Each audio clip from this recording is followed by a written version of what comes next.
rien d'officiel pour le moment, mais il y a beaucoup de rumeurs, de bruit autour de ce poste de latéral gauche avec Mathieu Hudol et Chris Tapé qui seraient en approche. Mathieu Hudol, latéral gauche de Metz, qui est monté en Ligue 1 après les barrages, et Chris Tapé, latéral gauche d'Orsens au Danemark, 19 ans, tout jeune, qui sont évoqués à Lens. Est-ce que avec ces deux arrivées qui induiraient effectivement les départs potentiels de David Machado et ou de Johanner Chavez, est-ce que tu comprends, toi, Romain, cette volonté d'un petit peu tout reconstruire dans ce secteur, alors qu'on avait peut-être une hiérarchie qui était bien établie, avec un Machado titulaire, solide, expérimenté, référencé, un petit peu valeur sûre à ce poste-là, et Johanner Chavez, qui était une doublure à développer, gêné par les pépins physiques très irréguliers, mais peut-être qu'en doublure, on pouvait se dire que ça pouvait faire l'affaire. Est-ce que toi, tu comprends cette volonté d'un petit peu repartir là aussi d'une feuille blanche dans ce secteur des latéraux gauches?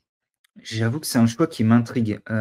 J'ai envie de penser qu'en fait, entre Mathieu Hudol et Chris Tapé, du côté lensois, on avance sur les 2 pistes en parallèle, mais qu'on veut en conclure qu'une seule. Et qu'en gros, Mathieu Hudol est le choix 1 et Chris Tapé le choix 2.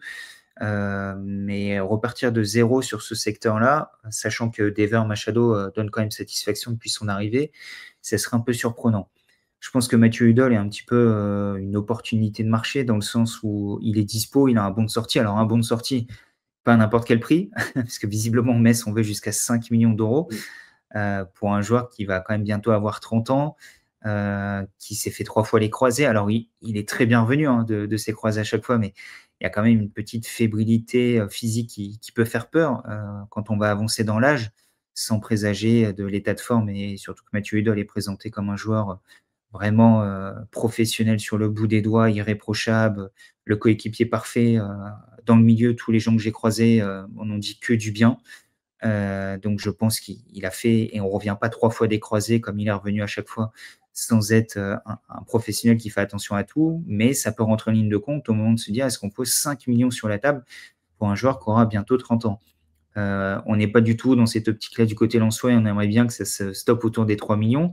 Et bizarrement, 3 millions d'euros, c'est la somme également que Lens pourrait consentir pour faire venir Chris Tapé, qui est un tout autre profil, qui là est plutôt un latéral gauche plein de promesses, beaucoup plus jeune, un profil plus offensif également. Donc un joueur qui n'est pas du tout sur le même morphotype, le même portrait robot que Mathieu Hudol. Donc c'est 2 pistes en plus très différentes. Ce qui peut nous amener à dire que en fait, Hudol peut être un peu le numéro 1 et Chris Tapé grandir dans son ombre et être le numéro 2. Et du coup, tu l'as dit, quid de Daver Machado dans ce cas-là? Il y en aurait un de trop. Autant à une époque, on se rappelle que Franquès voulait avoir 3 pistons, que ce soit à gauche ou à droite, pour avoir des solutions, et si possible un piston qui joue un peu des 2 côtés. Il y a eu Ismaël Bourra à un moment donné. Il y a eu surtout Przemysław Frankowski qui a joué à gauche, à droite, qui était d'abord à gauche avec Jonathan Klaus, puis à droite après son départ. Là, on aurait en tout cas 2 titulaires en puissance avec Machado et Hudol, et on aurait un jeune qui aurait quand même besoin de temps de jeu pour confirmer tout son potentiel. Et il resterait toujours Johanner Chavez, qui est encore sous contrat avec le club, mais pour lequel on imagine de plus en plus difficilement un avenir à Lens. Donc je t'avoue que ce poste-là me laisse perplexe. Je ne sais pas trop où veut aller Lens.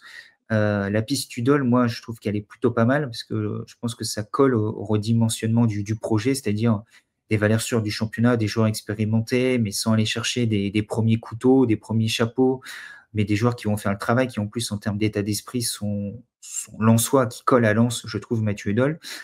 Mais si on fait venir 2 latéraux gauche cet été, pour moi, ça condamne définitivement Daver Machado. Alors oui, 32 ans, 1 an de la fin de son contrat, il y a eu des petites blessures, mais est-ce qu'il mérite d'être sacrifié sous l'autel de la Révolution? Pas persuadé. Je ne sais pas ce que tu en penses, mais je ne suis pas convaincu. Bah, surtout qu'on n'est pas sur l'été où David Machado sera le plus courtisé. On se rappelle à un moment que l'Atlético était notamment dessus, qu'il y avait pas mal de Oui, clubs un petit peu plus huppés européens qui étaient sur son cas. Maintenant que l'âge avance, maintenant que il est plus forcément aussi impressionnant qu'avant, tout en quand même conservant un niveau de performance vraiment honorable. Et ça reste un titulaire assez indiscutable aujourd'hui au vu de l'effectif. Mais on n'est pas non plus sur une vente qui rapportera des milliers des cents à RC Lens, mais c'est toujours mieux que rien si on veut éviter un départ libre dans un an. Dans tous les cas, si on fait venir pardon, et Mathieu Hudol et Chris Tapé, on passe d'un secteur de latéral gauche avec un expérimenté et un jeune à développer à un nouveau secteur latéral gauche avec un joueur expérimenté, Ouais. avec Mathieu Udol, avec aussi un autre jeune en la personne de Chris Tapé. Moi, je te rejoins assez sur Mathieu Udol. Je trouve que la piste est vraiment très intéressante. C'est parfaitement dimensionné pour le RC Lens. C'est un joueur exemplaire, valeur sûre, très régulier, qui, tu l'as dit, est revenu un petit peu de l'enfer avec toutes ces blessures, toutes ces très, très graves blessures. Ce qui me fait un petit peu, si je devais mettre un bémol, c'est clairement le prix, on en a parlé.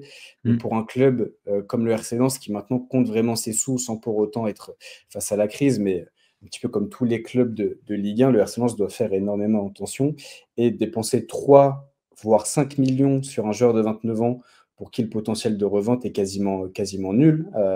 Ça reste quand même assez fort comme investissement, donc c'est vraiment à réfléchir et à voir aussi si le RC Lens veut vendre David Machado, combien le club peut en tirer, parce que tu pourrais avoir un secteur sur lequel tu investis 6 à 8 millions d'euros entre Chris Tapé et Mathieu Udol. Ça reste un sérieux investissement quand tu vois notamment le cas Mathieu Udol qui serait difficile à revendre, mais dans tous les cas, ça me paraît assez compréhensible parce que David Machado est quand même plus proche de la fin que du début, vu de son âge, au vu de son contrat, même si lui reste très performant, ça reste quand même, pourquoi pas, intelligent d'essayer de le remplacer dès cet été. Puis Johanner Chavez, on a l'impression que ça va être l'énigme insoluble, que le joueur était très intéressant par séquence sur quelques entrées en jeu et très impactant, vraiment un vrai profil de contre-attaquant intéressant en qualité de piston gauche, mais quid du dispositif aussi utilisé par Pierre Sage. Je Mm. pense qu'elle est là la principale raison, la principale motif de vouloir se réorganiser, c'est d'avoir des joueurs qui sont vraiment capables de performer aussi au poste de latéraux gauche. Je ne pense pas que Pierre Sage ait déjà arrêté en cette fin du mois de juin son choix sur soit une défense à 4, soit une défense à 3, mais je pense surtout qu'il veut des joueurs capables de s'adapter aux deux approches, aux deux dispositifs. Et clairement, que ce soit David Machado ou Johanner Chavez, c'est des joueurs qui sont davantage des pistons que des Ouais. latéraux. Ils peuvent être plus en difficulté tactiquement, défensivement, quand ils sont dans une défense à 4. Et c'est surtout sur ce point-là que je trouve la potentialité de réorganisation assez intéressante, dans cette volonté d'avoir des joueurs plus complets à ce poste-là et capables de s'adapter aussi à ce que veut le coach et aux différentes tactiques, aux différents dispositifs que peut amener Pierre Sage à son arrivée au RC Lens. Non, mais je pense que c'est vraiment l'un des points cruciaux de cette réflexion, c'est de se dire que en cas de changement de système, on a vu la saison dernière, bah, en réalité, c'était Facundo Medina qui jouait latéral gauche dans la défense à 4 et David Machado faisait des entrées en tant que milieu gauche sur 10, 15, 20 minutes. Alors, c'est très peu arrivé. C'était aussi dans une période où physiquement, il n'était pas au top, donc pas évident à juger. Mais autant à l'opposé, je pense qu'un Ruben Aguilar peut s'adapter au poste de latéral droit d'une défense à 4. Il a déjà fait par le passé à Montpellier, à Monaco, à tel point qu'il peut même jouer troisième stopper dans la défense à 5, côté droit à la place de Grady. Donc je pense que l'adaptation pose moins de soucis. L'an dernier, là où il y a eu un blocage, c'est qu'en réalité, cet effectif, il était vraiment construit pour la défense à 5, notamment la charnière. Là, il va rester Jonathan Grady et c'est tout. Est-ce que Jonathan Grady repart comme un titulaire en puissance? On verra. Mais Facundo Medina va partir, Abdulkadir Kuzanov n'est plus là, Kevin Danso n'est plus là, donc c'est peut-être plus simple aussi de repartir sur une défense à 4. Et là, quid de David Machado? Et c'est peut-être là que Mathieu Udol, qui a un latéral quand même moins offensif, qui peut jouer en tant que piston, mais qui a surtout beaucoup joué dans un rôle de vrai latéral d'une défense à 4, va être intéressant. Tu as parlé de Johanner Chavez. Par contre, pour moi, défense à 4, il est condamné définitivement. Oui, c'est un joueur puissant, contre-attaquant, mais je trouve qu'il y a encore beaucoup trop de lacunes tactiques dans le placement, dans la lecture du jeu, dans le sens de l'anticipation. Je trouve que ça reste très brut de décoffrage dans ces secteurs de jeu-là. Et dans une défense à 4, c'est impardonnable. Directement, c'est éliminatoire pour moi. Ça se ressent un peu moins en tant que piston, notamment si on a un stopper gauche qui va venir coulisser, qui va venir compenser. Mais là, on n'est pas suffisamment protégé dans une défense à 4 pour que Johanner Chavez puisse avoir un rôle à jouer. Et je ne suis pas sûr qu'il ait suffisamment de qualité offensive non plus pour être une solution un cran plus haut sur le terrain. Et ça dépend de l'effectif qu'on a. Finalement, Pierre Sage, on a pu le juger qu'à Lyon, mais j'ai pas souvenir non plus d'un Pierre Sage qui nous fait des dingueries en nous mettant deux latéraux sur le même couloir. C'est peut-être arrivé à un moment donné avec Linton Mata et Maitland Lines, qui a joué un cran plus haut, mais qui peut jouer un peu partout et qui a joué à un moment donné peut-être un peu ailier droit sur certaines phases avec Lyon. Mais on sait qu'il préfère avoir des joueurs vraiment à vocation offensive dans ces postes-là. Donc, je vois pas trop d'avenir à Lens pour Johanner Chavez, quoi qu'il arrive. Déjà parce qu'on va recruter à son poste et c'est le numéro 2, donc c'est potentiellement le premier à sauter. Et aussi, s'il y a un changement de système, je pense qu'il est définitivement condamné. Ouais, ben, c'est justement la question que j'allais te poser parce qu'on a beaucoup évoqué la situation de David Machado. Mais Johanner Chavez était quand même vu comme une solution d'avenir, comme le successeur de David Machado, qui a été recruté 4,5 millions d'euros l'été dernier définitivement. C'est vraiment un certain investissement. Difficile quand même de voir le RC Lens retomber sur ses pas, sur ce dossier-là, parce que certes, ça reste un joueur très jeune que tu peux valoriser, seulement 23 ans, entre guillemets, mais c'est aussi un joueur qui sort d'une saison compliquée par les blessures, sa très grave blessure à la cheville l'hiver dernier, qui, on l'a dit, a un niveau de performance assez irrégulier et qui s'est pas tout simplement imposé en Europe jusqu'ici, et qu'on voit difficilement s'inscrire dans la durée au RC Lens. Est-ce que pour toi, c'est forcément un départ qu'il attend cet été? Il n'y a vraiment pas moyen de pouvoir s'imposer dans la hiérarchie? C'est forcément un départ qui va être recherché. Et si oui, est-ce que le RC Lens peut, dans quelle mesure le RC Lens peut essayer de limiter la casse un petit peu sur le cas de Johanner Chavez?